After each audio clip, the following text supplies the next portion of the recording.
Hi there, and thank you for joining me for today's live reading of An Inheritance to Die For by Judy Moore, and this is presented by Itsy Bitsy Book Bits. Chapter 1. Beck, your phone's ringing. Beck O'Rourke glanced briefly at her cell phone that sat next to the cash register where she was checking out a customer. She twisted her lips in the direction of Beach Read's new waitress, Shirley. Does she think I'm deaf? Beck wondered with annoyance. I hear it, Shirley. I just don't have time to answer it right now, she said, reaching over to silence the ringer. Shirley shrugged and continued down the aisle of cafe tables with a tray full of lemonade glasses that she served to a table full of teenage beachgoers. Beck tucked the hardback of Peter Swanson's latest mystery into a bookstore bag and handed the woman at the register her change. Hope you enjoy it, she said cheerily to the customer, a regular who lived on an oceanfront townhouse a few blocks down the beach. I'm sure I will. You've never steered me wrong before, the tanned, 50-ish woman replied with a smile as she put away her wallet. I'll be back in a few days for another one. When the customer left, Beck picked up the phone, wondering momentarily if the call might be from Devon Mathis. The Manatee Beach Police detective had become more than a friend lately, though she wouldn't go so far as to call him her boyfriend. They'd had a few dinners out and a little snuggling on the couch one night and were still floating somewhere in that netherworld of new romance where there didn't seem to be any real rules or expectations, just real feelings. But the number lighting up on her smartphone wasn't Devon's. It was a Miami area code, and the number seemed vaguely familiar, though not in a good way. She carried the phone into the cafe's kitchen and noticed as she sat down on a stool at the coffee bar that the caller had left a voicemail. What's wrong? Her grandmother asked as she tightened her apron around her waist and picked up a cloth to wipe down the counter. A bill collector? No, I don't think so, Grammy, Beck answered with a frown. The number is so familiar. I just can't place it. Beck clicked through to her voicemail and listened to the message. Beck, it's Jacqueline from FSU. I need you. You have to call me back. Right away. Beck immediately recognized the demanding voice of her freshman roommate at Florida State University. It had the same bossy, entitled tone that had sent Beck searching for someone new to room with when the school year was over.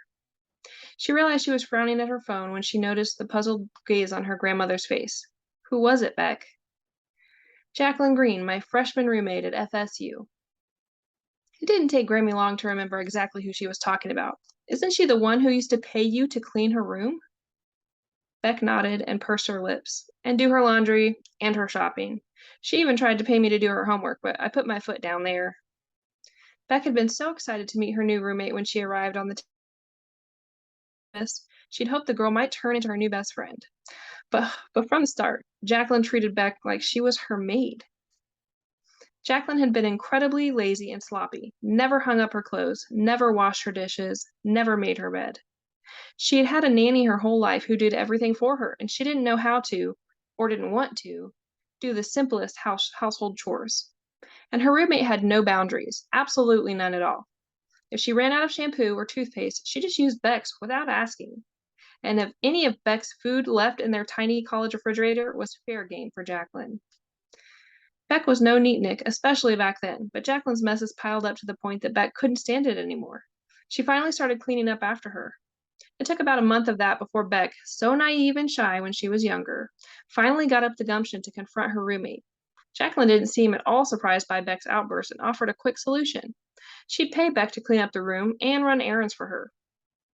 Initially shocked, Beck turned her down. But when Jacqueline raised the ante to considerably more than the minimum wage Beck was earning working at the campus bookstore, she couldn't say no. And as a side benefit, she could come home from class to a clean room. Grammy just shook her head. Totally spoiled that girl. I felt so bad for you having to deal with that your first year away from home. Her grandmother thought for a moment before adding, as I recall, though, that turned into a pretty nice part-time job for you. Beck laughed. Well, if I ever want to apply for a job as a housekeeper or a personal assistant, I have plenty experience after living with Jacqueline. Beck was earning more than she'd ever expected to from a side job in college, but Jacqueline's needs became endless. They began to cut heavily into her study time, not to mention her nearly non-existent social life. So when Jacqueline pleaded with her to her room with her sophomore year in a fancy off-campus apartment, Beck begged off with great difficulty and moved into another dorm with new, normal roommates who made no demands on her. I wonder what she wants, Beck said, staring at her phone, not really wanting to make the call. I haven't talked to her since my sophomore year, nearly 10 years ago. You don't have to call her back if you don't want to, Grammy answered in her typical matter-of-fact manner. Just because somebody wants to talk to you doesn't mean you have to talk to them. Beck was tempted to follow her grandmother's advice. She couldn't imagine that anything Jacqueline had to say would be to anyone's benefit, except Jacqueline's. Still, her old roommate seemed to have something important she needed to talk about with Beck. What, Beck couldn't imagine. But her curiosity and good manners convinced her that she needed to return the call.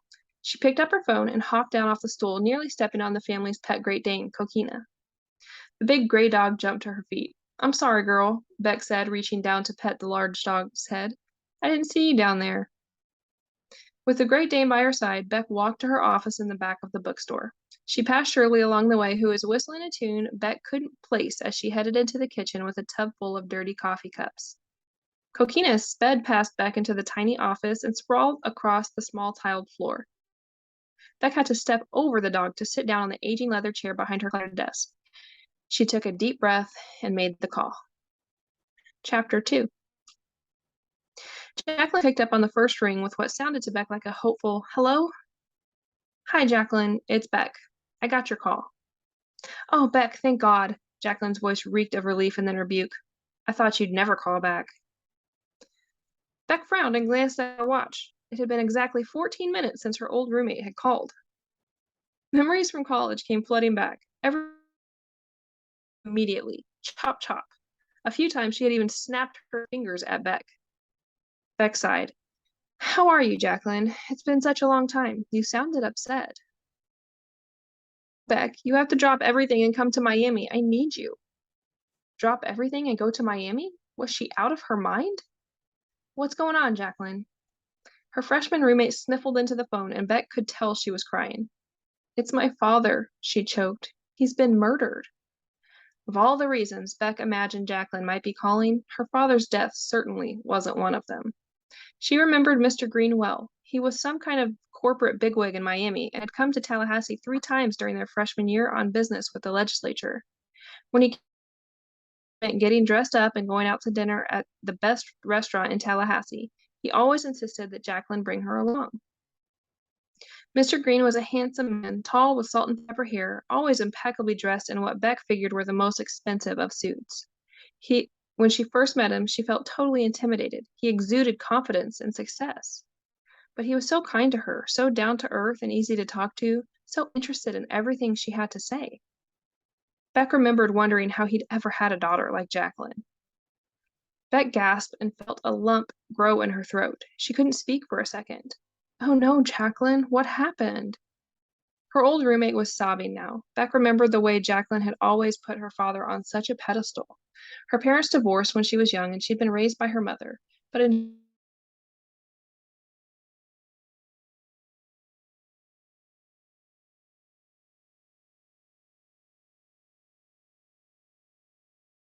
there was a note saying, "I'm sorry." She choked and seemed to be gasping for breath. "I know he didn't kill himself, Beck. I just know it. I talked to him that day. He was excited about the future. I'm pretty sure they were going to get a divorce. Finally." Beck remembered that Jacqueline hated her stepmother. She talked about her all the time and thought she was a gold digger. Beck met the woman once and didn't think she was that bad. Her stepmother seemed nice enough. It was hard to imagine that pretty, classy woman murdering her husband. "What else did the police say?" Beck asked. "The police! They're worthless. They just want to get it over with. They said because of the note, it looked like suicide, but I'm sure the note was bogus, Beck." She stopped momentarily to come up for air. "I told them about my stepmother.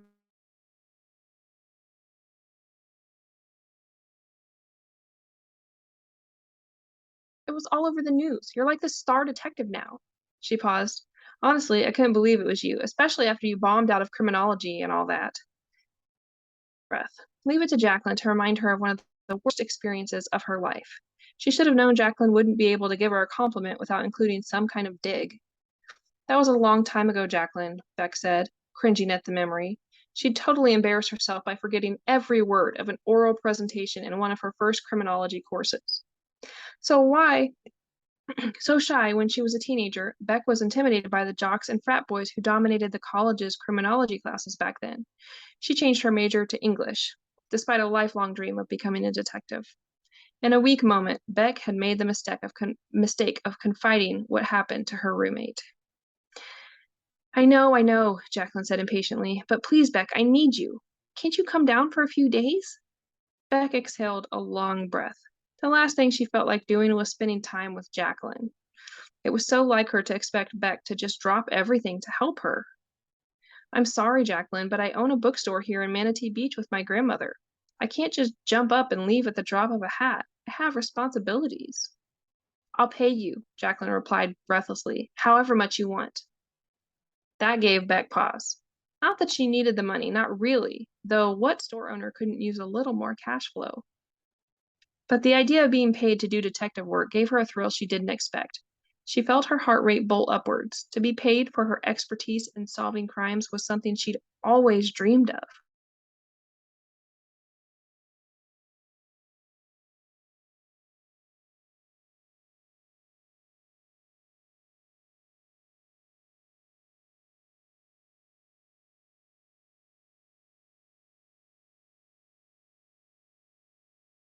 Booming. I don't know, Jacqueline. I'll have to think about it. There's so much to do here at the bookstore. Please, Beck, please. It was my father. He always liked you. That tugged at Beck's heartstrings. She'd really liked Jacqueline's father, too. Name your price. I'll pay anything, her old roommate urged. Jacqueline could be so persuasive when she wanted something. Beck could feel herself starting to give in. I really liked your father too, Jacqueline, and I'd like to help if I can, but let me think about it. I need to talk to Grammy. Oh, thank you, Beck, Jacqueline interrupted. I knew you wouldn't let me down. Now, Jacqueline, I didn't say yes. When do you think you can come? Tomorrow? Jacqueline, I haven't said. I'll get the guest room ready. Beck could feel herself being railroaded by Jacqueline, just as she'd had been.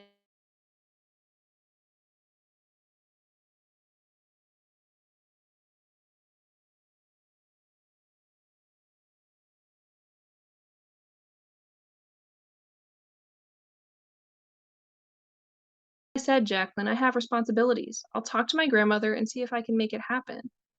There was another long pause. Well, okay, but I'd come by day after tomorrow at the latest and call me tonight to let me know. Beck suppressed the urge to answer, yes, ma'am. The thought ran through her mind that Jacqueline couldn't pay her enough to have to deal with her incessant demands. But the idea of getting to investigate another possible murder case surpassed any negative feelings that got in the way.